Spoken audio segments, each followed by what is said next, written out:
exercise that's gonna be what is called a long bench exercise, or at least that's how I call it at the moment. So what is it about? So there is 1, 2, 3, 4, 5, 6, 7, 8, 9, 10, 11. So 11 people left. Oh, 13 people left.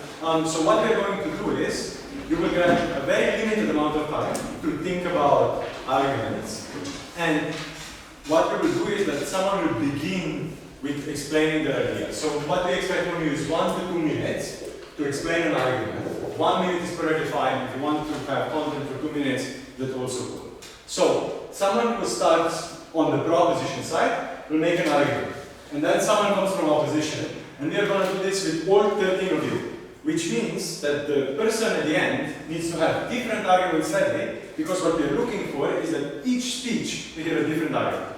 So we are not talking about quality of arguments. This is not the main point of this exercise. We just want to cover as much as possible. And because there are so many of you, we are not only focused on principles, but like also do practical arguments. But it's encouraged that you're looking for principles, and especially in first two speeches, we expect principled reasons why something might be true. Right? So we will just do that exercise. So I will split it into prof and op first, and help me with the names because I don't know all of you.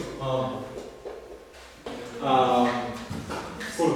So 1 to 2 minute speeches. What we want to hear is especially 4 things. We want to hear a statement. So when you begin your argument, just tell me what your argument is about. So for example, if we talk about the motion on housing, so this house will nationalize all unoccupied residential buildings.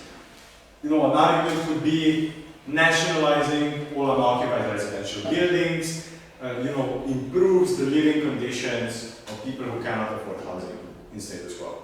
So one sentence that captures your argument. Second thing, then you explain the argument, so explaining why you believe that, what you explained in the statement. Third thing, if you have, throw in an example. If you don't have an example, just throw in an illustration. So a theoretical scenario where the thing applies in, and then at the end, the fourth thing, you're just looking for a link, right? So explaining why this goes back to the motion, why is this argument important. Okay, so the motion is this how to implement the universal basic income. You have 8 minutes starting now, so 10 past, I think. We begin, and okay.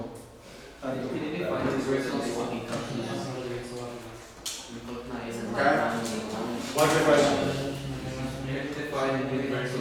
Yeah, like what specifically?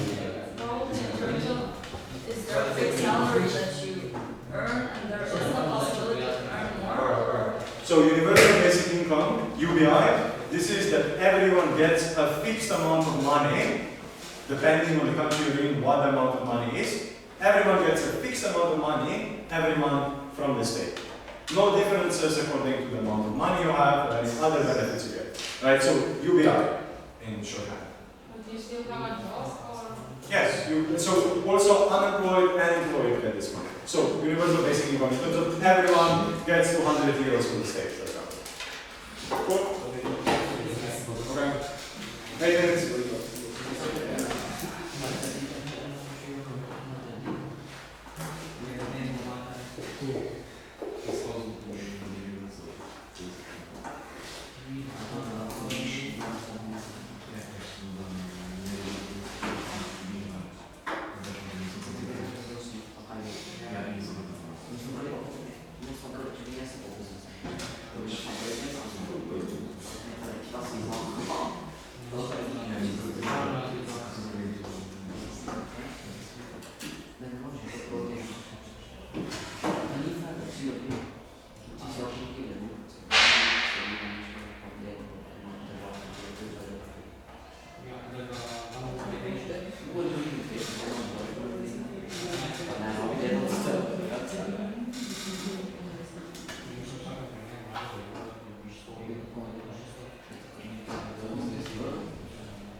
the opposite team.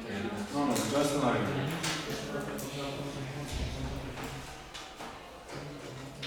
But you know, just think about that if you are in the middle or down at the end, you want to think about more than one argument, that someone else might have the same one before you.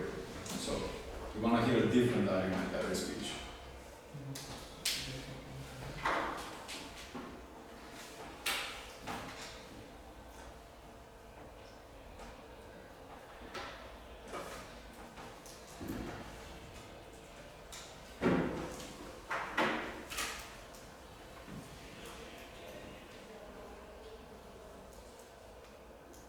5 minutes.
Okay, so let's do it this way. So either you can speak from your place, or actually no. Everyone, please, when you are speaking, come forward. You will turn the table around so you can have your range of the classroom.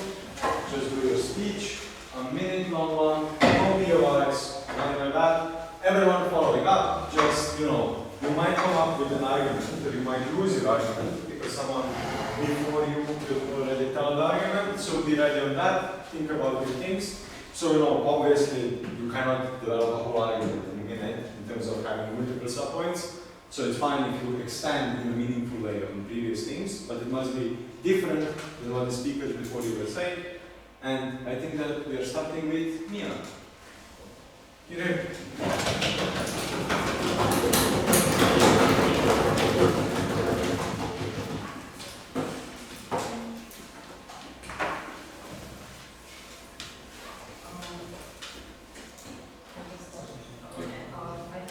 ensuring that everyone has the resources to basic standards of life, so like food, shelter, and clothing, which would reduce poverty, and people would live in better conditions.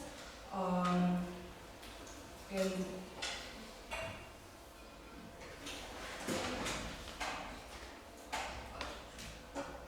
okay. So let's just work on this one from here. So, you know, if you can see them, but not that big. Okay, so you know, so Mia, so what is it about food, shelter and clothing that connects with what we were talking about earlier?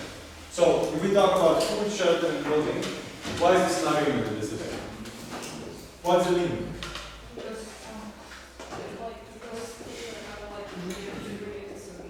Sorry, can you be louder? Oh, just like a need for you. They're not a necessity. Yep. So they should be Like available to everyone. okay. So in other words, what we could say, they should be right, right? Okay. Yeah. Okay. So that's the first argument. That's what we're working on. So first argument, food, clothing, shelter. You know, this should be available. This should be right. So how does UBI? What's the link? How does UBI bring universal basic income? Getting you could like afford these things because like right now not everyone can afford these things and it would reduce poverty. Yeah, cool. Yeah, that's a good argument. So, you know, no need to feel shy about it. Cool. Melanie.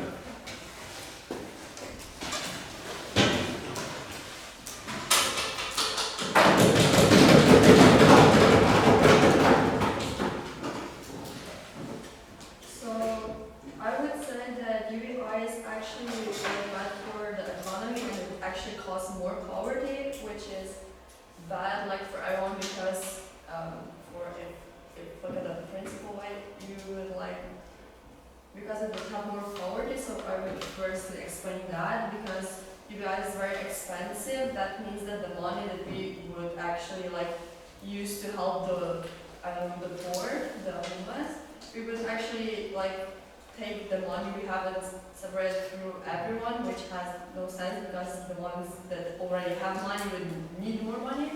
So we would actually do more and we wouldn't have that and actually give it to those who actually need it. So we could give more to those who need it. So that's why we would actually give the like poor people the opportunity to actually like those basic necessities that Mia mentioned, because it's kind of their right, but they don't have like the money to like have those basic things.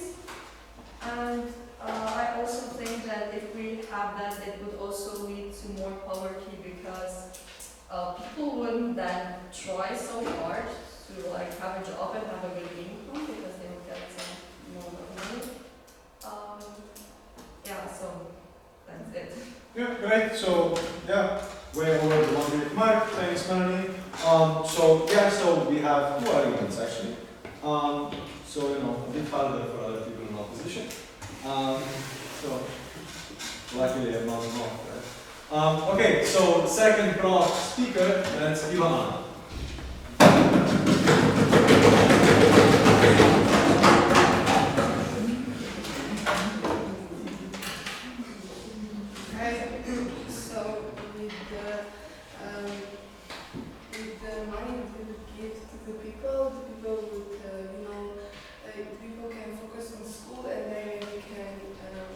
achieve their goals and also with different schools for higher jobs that would provide more development of the country and that would benefit the country. Yeah, cool. Thank you, Ivana. Okay, Ivana, just one. So let's do one step. So what are we talking about very explicitly? What's the statement of your argument? Sorry, can everyone repeat? Okay, louder. Freedom for people to return to schools. Okay, yeah, so to focus on schooling, right?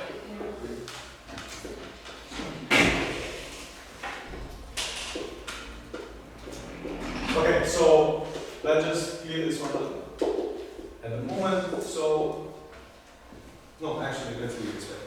moving on. Second, oh, Micha.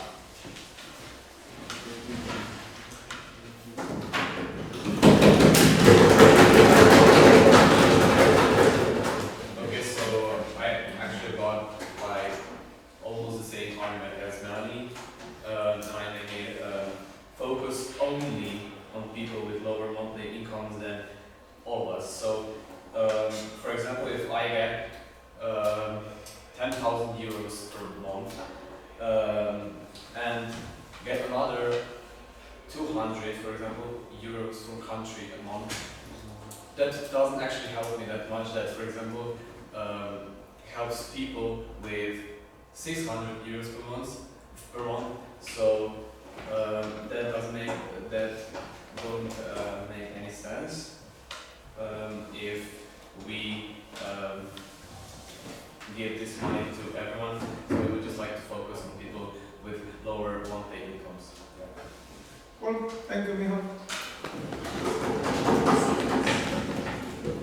Okay, yeah, let's go ahead.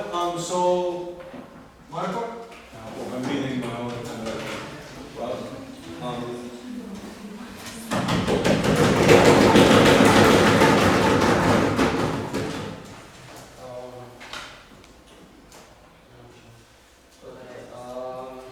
the reason for why we should have this type of payment is to ensure that every citizen gets money needed for a basic cost of living.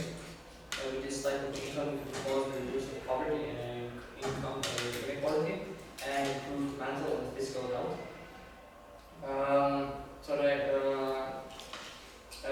It will also cause the removal of stress that is caused by the stress, conditionality, and uncertainty. And it could lead to, like I said, better mental and physical health. okay, cool, thank you.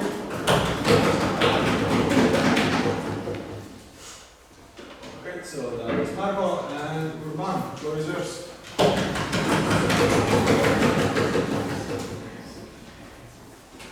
So if we give money to everyone, some people wouldn't even have to work, because if you're like a single man that owns an apartment, 200 bucks a month would benefit you to satisfy all their needs, and that would also mean that we will give money to children, and that simply wouldn't be fair, because they will spend money on some stuff, and some poorer people would need it more than kids. And also the first argument that the richest people would get the same amount as the poor people, and that doesn't make sense to me. Cool, thank you. Okay, Urban, and we are moving on to media.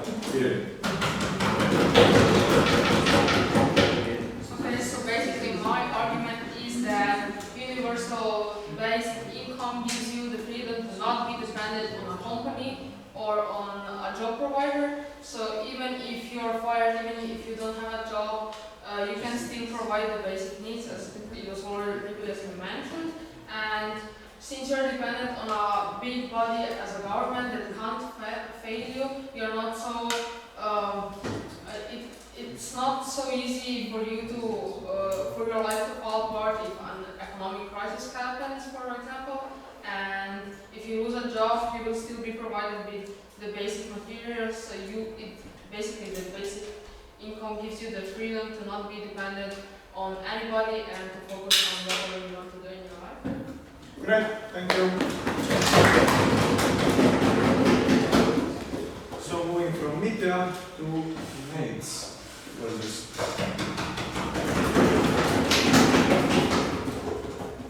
So I think that income should be based on the difficulty and the importance of the job. Basically, if we look at humanity, we can see that humans are naturally selfish, right? That's a fact. And I think that we really have to utilize this, how would I say this nature of people, right? And I think that because humans are naturally selfish, this is why the capitalism works so well, right? Because the capitalism is based off of people competing with each other, which means that if we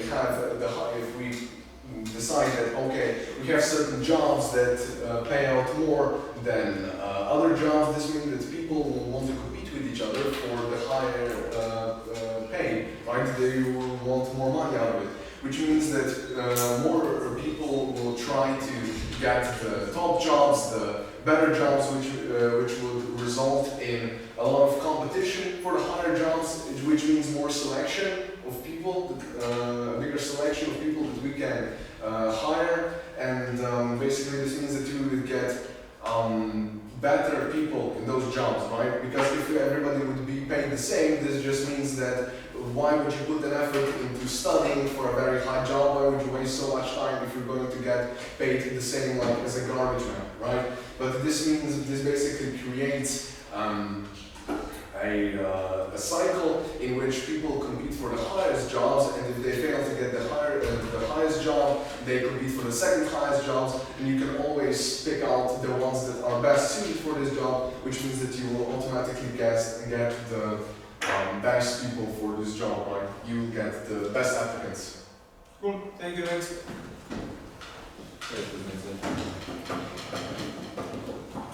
Okay, cool, moving on. Tan. Yeah.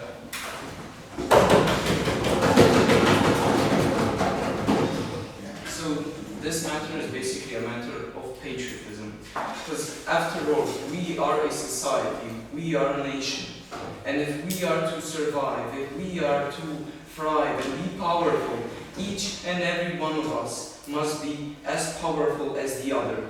This is this proposition's message, that we must be financially defendable, we must be able to stand to throw a punch. If this nation, if any nation is to survive, it must guarantee that its success gets put down and gets distributed among the population for only the benefit of that nation which has succeeded. So this is basically not a matter of capitalism against socialism, this is a matter of pure patriotism and evolution. Thank you very much.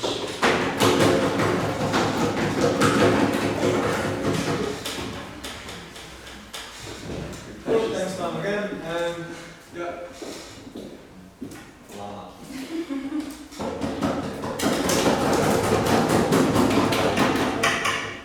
So if we implement universal basic income,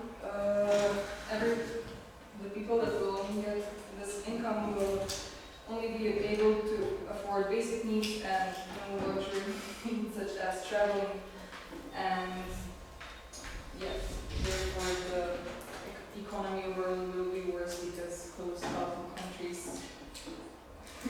worse open countries that trade. Cool, thanks. Thanks a lot.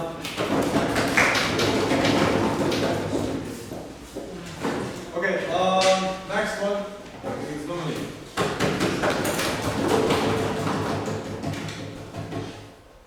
So with the implementation of the basic universal income, what we're essentially doing is that we're ultimately reducing crime. Because if you take a look at general sort of crime statistics, a lot of people who are forced to sort of commit crimes are the people who are too poor to actually afford basic food, actually to survive. A lot of crime that happens is crime of the lower classes, and that is because of the very reason that these are the people who can't even afford enough food to survive. By giving these people a universal basic income, by giving them the opportunity to actually survive, to have the amount of money that they can get the basic food, they can get a shelter over their head, that they can actually survive without the need to rely on crime in order to not die.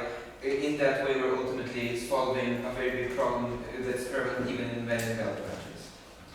Cool, thank you, Dominic. Okay, next one is Mika.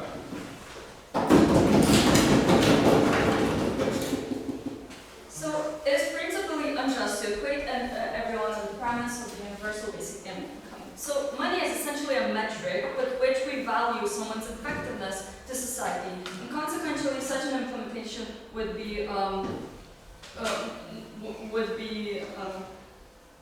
unjust.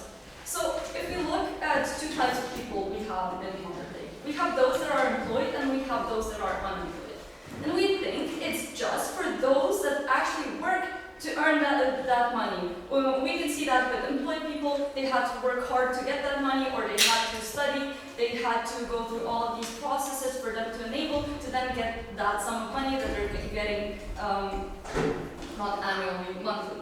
So now this would go directly against all those efforts that they have made in the past, when, on the point of which the government simply decides to give a certain set amount to every single one of them, because that basically diminishes some of their efforts. But second of all, we also have unemployed people. And here we have to notice that we give social support to the ones that we actually see that they're trying to get a job, that they have failed because of unlucky circumstances and things like that. And here, it would be wrong, it would be principally unjust to those that are actually trying to get a job and attempting to do something in that direction, and the distinction between those that would not be, that are not trying to get a job. Because here now everyone would be equated with the same value, and everyone would get this set amount of money, no matter if they're trying to do that or not. Okay, thanks. Okay, to wrap up, Ian, the floor is yours.